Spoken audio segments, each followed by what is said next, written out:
மகா வந்து ஸ்கூல்லேருந்து வரக்கூடிய டைம் ஆயிடுச்சு. ஸோ அவளுக்கு லைட்டாக ஏதாவது ஸ்நாக்ஸ் மாதிரி செய்யலாம்னு நினைக்கும் போது நேற்று போட்டிருந்த சப்பாத்தியில் ஒரு 4 சப்பாத்தி மிச்சம் வந்துச்சு. அதனால வந்து என்ன நினச்சேன்னா மெக்சிகன் டக்கீட்டோஸ் வந்து பண்ணலாம் அப்படின்னு.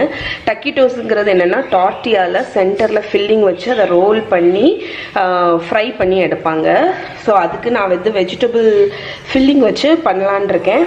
ஸோ இங்கே பார்த்தீங்கன்னா க்ரீம் சீஸ் வந்து இதில் வச்சுருக்கேன். நீங்கள் இது வந்து ஆப்ஷனல் தான். உங்ககிட்ட வந்து க்ரீம் சீஸ் இல்லை அப்படின்னா சீஸ் ஸ்ப்ரெட் இருந்துச்சுன்னா அதை ஆட் பண்ணுங்கள். இல்லைன்னா இதை கம்ப்ளீட்டாக நீங்கள் வந்து ஸ்கிப் பண்ணிடலாம். அதுவும் நான் ஒரு 2 டேபிள் ஸ்பூன் அளவுக்கு தான் க்ரீம் சீஸ் வச்சுருக்கேன். அதை நல்லா மேஷ் பண்ணிவிட்டு வெங்காயம், கேப்சிகம், தக்காளி, நீங்கள் என்ன காய் வேணாலும் ஆட் பண்ணிக்கலாம். அதுக்கப்புறம் கொத்தமல்லி கீரை, அதுக்கப்புறம் கொஞ்சோண்டு சில்லி ஃப்ளேக்ஸ் குழந்தைங்களுக்கு அதனால ஜஸ்ட் ஒரு பிஞ்ச். அதுவும் இல்லாமல் இந்த சில்லி ஃப்ளேக்ஸ் வந்து நல்ல ஸ்பைஸியாக இருக்குது. ஆரிகானோ. இந்த ஹர்ப்ஸ் எல்லாமே ஆப்ஷனல் தான், நீங்கள் எது வேணுமோ ஆட் பண்ணிக்கோங்க. அதுக்கப்புறம் என்கிட்ட இந்த கார்லிக் இது இருக்குல்ல, அது லைட்டாக. இப்போ இதை நல்லா மிக்ஸ் பண்ணிடலாம். உப்பு எடுத்துகிட்டு வரேன்.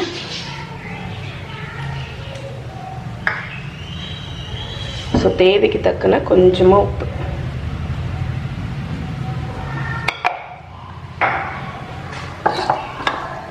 இதை நல்லா மிக்ஸ் பண்ணிடுங்க. இந்த க்ரீம் சீஸ் வந்து எதுக்குன்னு இப்போ உங்களுக்கு தெரியும். ஏன்னா வந்து ஒரு பைண்டிங்க்கு வேண்டி தான் அது யூஸ் பண்ணுறோம். நீங்கள் வந்து சீஸ் ஸ்ப்ரெட் இருந்தால் அதை ஆட் பண்ணுங்கள். அப்படி இல்லைன்னா உங்ககிட்ட அது எதுவுமே இல்லை அப்படின்னா காயை மட்டும் போட்டுட்டு, நான் இப்போ 2வது இந்த சீஸ் துருவி வச்சுருக்கேன் பார்த்தீங்களா, அதை போட போகிறேன்.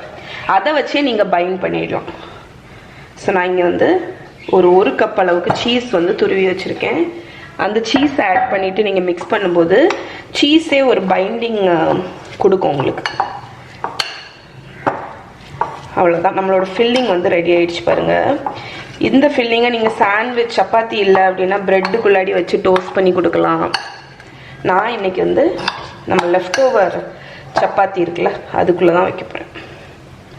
ஓகே, ஸோ நம்மளோட டக்கிட்டோஸோட வெஜ் ஃபில்லிங் ரெடி. இதில் நீங்கள் வந்து கேபேஜ், கேரட்டு எது இருக்கோ அது போட்டுக்கலாம். ஓகே, சிக்கன் இருந்தால் கூட நீங்கள் போட்டுக்கலாம். இப்போ ஃபில்லிங்கை ஓரத்தில் வச்சிடலாம். லெஃப்ட் ஓவர் சப்பாத்தி இருக்குன்னு சொன்னாங்க. ஸோ 4 சப்பாத்தி இருக்குது. யூஸ்வலாக மெக்சிகோவில் வந்து டார்ட்டியான்னு ஒன்று யூஸ் பண்ணுவாங்க. நம்ம வந்து நம்மளோட சப்பாத்தியே யூஸ் பண்ணுவோம். ஸோ அதை எடுத்துக்கோங்க. ஆக்சுவலி டக்கிட்டோஸ் பற்றி செய்யும்போது எனக்கு வந்து மாஸ்டர் ஷெஃப் ஞாபகம் தான் வருது. ஏன்னா நான் மாஸ்டர் ஷெஃப்பில் வந்து சிக்கன் தந்தூரி சிக்கன் டக்கிட்டோஸ் பண்ணியிருந்தேன். அது கூட குவாக்கமோலி, டார்ட்டியா சிப்ஸு, அதுக்கப்புறம் என்ன சவர் க்ரீமு, சல்சா, இது எல்லாமே பண்ணியிருந்தேன். ஸோ அந்த டிஷ்ஷு தான் வந்து என்னை மாஸ்டர் ஷெஃப் காம்படிஷனுக்கு உள்ளாடியே எடுத்துகிட்டு போச்சு. ஸோ அதை யோசிக்கும் போது எனக்கு அந்த மெமரிஸ் வருது. இப்போ நம்ம ஃபில்லிங்கை வச்சுட்டோமா, ஃபில்லிங்கை வச்சுட்டு இதை வந்து ஒரு டைட்டான ஒரு ரோல் மாதிரி பண்ண போகிறோம். நல்லா டைட்டாக நீங்கள் ரோல் பண்ணணும். சைடெல்லாம் அப்படி சீல் பண்ணிடுங்க. டக்கிட்டோஸ்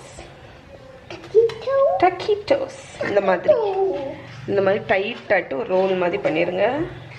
இதே மாதிரி எல்லாத்தையுமே ரோல் பண்ணிட்டோம். அந்த க்ரீம் சீஸு, அந்த சீஸ் ஸ்ப்ரெட் நீங்கள் ஆட் பண்ணும்போது அது வந்து உங்களுக்கு மெயினாக அந்த பைண்டிங்க்கு ஹெல்ப் பண்ணும். அதனால இருந்துச்சுன்னா நீங்கள் அது மறக்காமல் ஆட் பண்ணுங்கள். இல்லாட்டி உங்களுக்கு அந்த பைண்டிங் கஷ்டமாக இருக்கும். சீஸ் இருந்தால் அந்த சீஸை நல்லா மசிச்சு கூட நீங்கள் போட்டு பண்ணிக்கலாம்.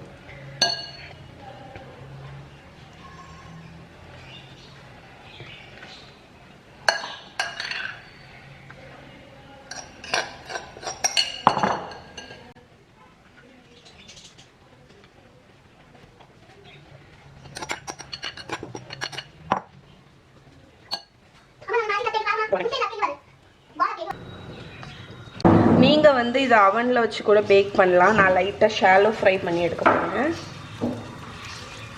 நல்லா எல்லா பக்கமும் திருப்பி விட்டு நல்லா ஃப்ரை பண்ணி எடுத்துருவோம்.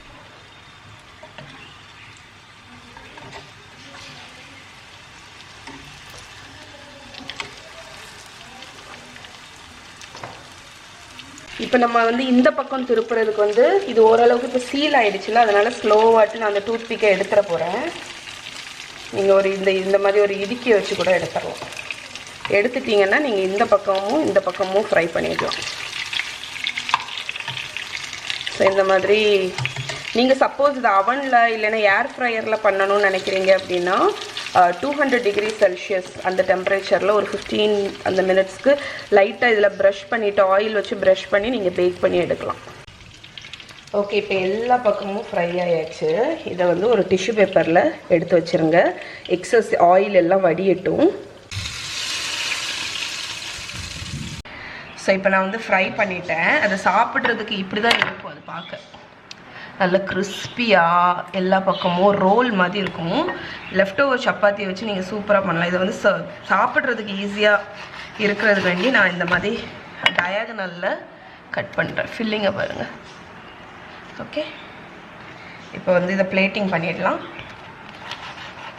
குழந்தைங்க ஈவினிங் டைமில் ஸ்கூலில் விட்டு வந்தோடனே சப்பாத்தி, உங்கள் காலையில் போட்ட சப்பாத்தியோ முந்தின நாள் போட்ட சப்பாத்தியோ இருந்துச்சுன்னா நீங்கள் லெஃப்ட் ஓவர் சப்பாத்தியை வச்சு சூப்பராக இந்த மாதிரி ஸ்நாக்ஸ்.